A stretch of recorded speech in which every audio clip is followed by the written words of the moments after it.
Thiruvananthapuram Peroorkada ESI ആശുപത്രിക്കെതിരെ ഗുരുതര ആരോപണവുമായി രോഗികൾ.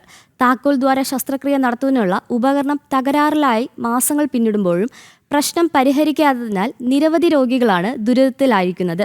രോഗനിർണയ പരിശോധനകൾക്കായി സ്വകാര്യ ആശുപത്രികളെ ആശ്രയിക്കേണ്ട ഗതികേടിലാണ് രോഗികൾ.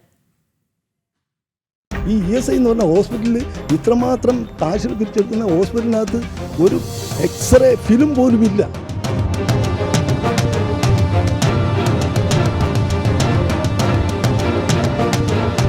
നിങ്ങൾ ഉൾപ്പെടെ 14 പേര് ഈ ഓപ്പൺ സർജറിക്ക് വേണ്ടി അവിടെ ഓപ്പൺ സർജറിയില്ല, ഈ കീഹോൾ സർജറിക്ക് വേണ്ടി അവിടെ കിടപ്പുണ്ട്.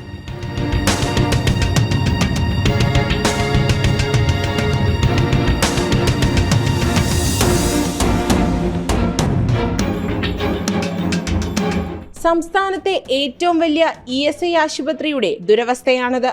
പൂങ്കുളം സ്വദേശി വിജുവിനെ പോലെ നിരവധി രോഗികളാണ് സംസ്ഥാന സർക്കാരിന്റെ നിയന്ത്രണത്തിലുള്ള പേരൂർക്കട ESI ആശുപത്രിയിൽ ചികിത്സ തേടി മാസങ്ങളായി കാത്തിരിക്കുന്നത്.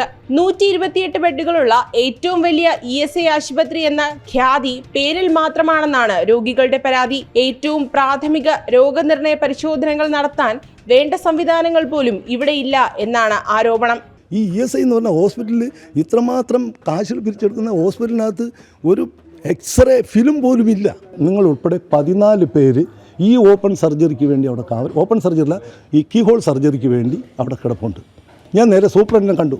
തിങ്കളാഴ്ച സൂപ്രണ്ടിനെയും RMOയും നേരിൽ കാണുകയും RMO ഇതിനെക്കുറിച്ച് അന്വേഷിച്ചു.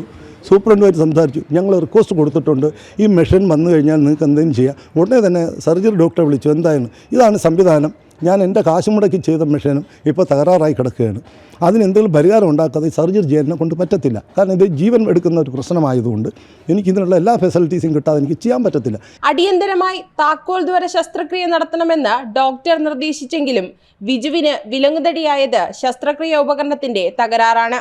മതിയായ ഉപകരണമില്ലാതെ എങ്ങനെ ശസ്ത്രക്രിയ നടത്താനെന്നാണ് നിസ്സഹായതയോടെ ഡോക്ടറുടെ ചോദ്യം. സ്വന്തം പണം ഉപയോഗിച്ചു പോലും ഉപകരണത്തിന്റെ തകരാർ പരിഹരിക്കാൻ ഡോക്ടർ തയ്യാറാണെങ്കിലും ഉന്നതാധികൃതർ ആശുപത്രിയുടെ പരാധീനതകൾ അറിഞ്ഞമട്ടില്ല. ഡയറക്ടർമാരെ അടക്കം നേരിട്ട് കണ്ട് പരാതി ബോധിപ്പിച്ചിട്ടും ഉടൻ ശരിയാക്കാമെന്ന പതിവ് പല്ലവി മാത്രം ബാക്കി. നിവൃത്തിയില്ലാതെ വന്നപ്പോൾ ഞാൻ ESIയുടെ ഡയറക്ടർമാരെ പോയി നേരിൽ കാണുകയും ഞാൻ അവരോട് ഈ വിഷയങ്ങൾ സംസാരിക്കുകയും ചെയ്തു. അന്ന് അവിടെ 2 ഡയറക്ടേഴ്സ് ഉണ്ടായിരുന്നു, ലേഡീസ്മാരാണ്. അവർ 2 പേരും ഈ വിഷയങ്ങൾ കാര്യമായി സംസാരിച്ചു.